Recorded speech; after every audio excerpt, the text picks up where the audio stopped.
नमस्कार शेतकरी मित्रांनो, पी गव्हर्नमेंट टेक या यूट्यूब चॅनलवर तुमचे स्वागत आहे. राज्यातील सोयाबीन उत्पादक शेतकऱ्यांना अतिशय दिलासादायक आणि महत्त्वपूर्ण असे अपडेट आहे.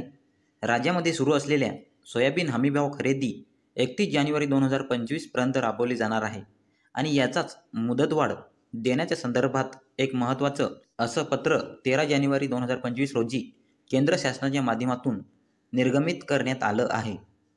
राज्यामध्ये सोयाबीन हमीभाव खरेदी ही 12 जानेवारी 2025 पर्यंत राबवण्याकरिता केंद्र शासनाच्या माध्यमातून मंजुरी देण्यात आलेली होती.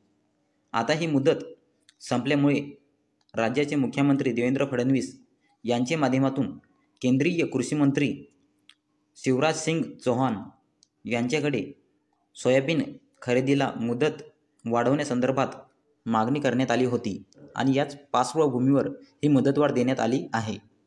यांच्या संदर्भातील हे महत्त्वाचं पत्रक तुम्ही पाहू शकता.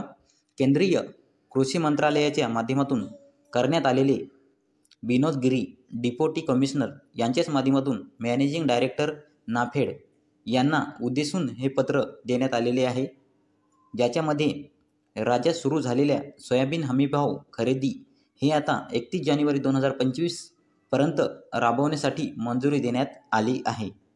ज्यामुळे सोयाबीन विक्री न झालेल्या राज्यातील लाखो शेतकऱ्यांना मोठा दिलासा मिळणार आहे. व्हिडिओ आवडल्यास लाईक करा, शेअर करा आणि पी गव्हर्नमेंट टेक या यूट्यूब चॅनलला सबस्क्राईब करा.